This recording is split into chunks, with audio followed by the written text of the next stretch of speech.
राज्यातील शेतकरी बांधवांसाठी आजची महत्त्वाची बातमी। आज रात्री आणि पुढील 48 तासामध्ये महाराष्ट्राच्या या भागामध्ये मुसळधार ते काही भागामध्ये अतिमुसळधार स्वरूपाचा पाऊस। सविस्तरपणे अपडेट आपण जाणून घेऊया। जिल्ह्यांचं तालुक्यांची यादी आपण आता बघूया। मित्रांनो, आज आपण जर पाहिलं तर आज सध्या आपण पाहिलं तर सोलापूर धाराशिव या भागात पावसाला सुरुवात झाली आहे। उद्या सकाळी जर पाहिलं आपण तर रत्नागिरी, कोल्हापूर, सिंधुदुर्ग, रायगड या भागामध्ये मुसळधार ते काही भागात अतिमुसळधार पाऊस होईल।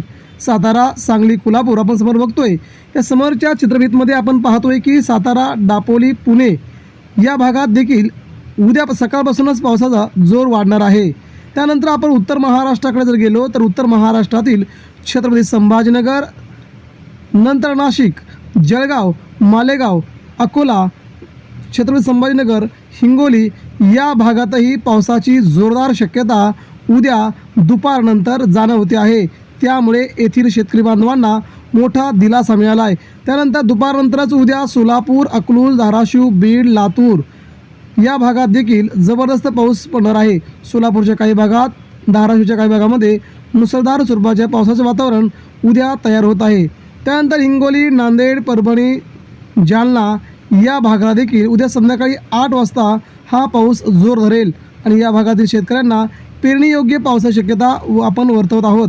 त्यानंतर रात्री उशिरा जर पाहायला गेलं तर 29 तारखेला पाहायला गेलं तर 29 तारखेला अरबी समुद्रामध्ये पुन्हा एकदा नवीन कमी दाबाचं क्षेत्र तयार होत आहे। याचा परिणाम कोकण किनारपट्टीच्या सर्वच भागामध्ये मुसळधार स्वरूपाचा पाऊस अपेक्षित आहे। त्यानंतर मध्य महाराष्ट्रातील सोलापूर, पुणे, धाराशिव या भागात देखील पावसाची शक्यता आपण जर पाहिलं तर या नवीन इमेजद्वारे पाहिलं तर 28-29 तारखेला कोकणातील ठाणे, पालघर, नवी मुंबई, रत्नागिरी, कोल्हापूर, सिंधुदुर्ग या भागात पुन्हा येलो अलर्ट देण्यात येत आहे। आणि उत्तर महाराष्ट्रामधील काही जिल्ह्यांमध्ये देखील उद्या आणि परवा जोरदार पाऊस या देखील इमेजद्वारे आपण पाहत आहोत। म्हणजे महाराष्ट्रामध्ये पावसाचे वातावरण चांगल्या प्रकारचं होत असून शेतकऱ्यांना याचा खूप मोठा दिलासा मिळतोय। दुसऱ्या दिवशी आपण जर पाहिलं म्हणजे साधारणतः 29-30 तारखेला पाहिलं तर नागपूर या भागामध्ये, नागपूर म्हणजे साधारणतः विदर्भातील संपूर्ण 11 जिल्ह्यांमध्ये हा पाऊस चांगल्या प्रकारे जोर धरेल अशी शक्यता आहे। त्यानंतर आपण धावता आढावा जर घेतला तर धावता आढावा उद्यापासून घेतला तर सोमवार, मंगळवार, बुधवार या 3 दिवसामध्ये राज्याच्या कोकण किनारपट्टीला धुमाधार पावसाची शक्यता आपण वर्तवत आहोत। त्याच तऱ्हेने महाराष्ट्राच्या सातारा, सांगली, पुणे, कोल्हापूर या घाटमाथ्यावरील काही जिल्ह्यांमध्ये देखील पावसाचा जोर वाढण्याची शक्यता वर्तवण्यात येत आहे। छत्रपती संभाजीनगर, बीड, सोलापूर, धाराशिव, बीड, लातूर, परभणी, हिंगोली, जालना, संभाजीनगर या देखील भागामध्ये 1 तारखेपासून पावसाचा जोर आणखीनच वाढणार आहे। तेव्हा शेतकरी बांधवांसाठी ही नक्कीच आनंदाची बातमी असणार आहे। साधारणतः 3 तारखेच्या नंतर उत्तर महाराष्ट्र आणि कोकण किनारपट्टी या भागात अतिवृष्टीची शक्यता आपण वर्तवत आहोत।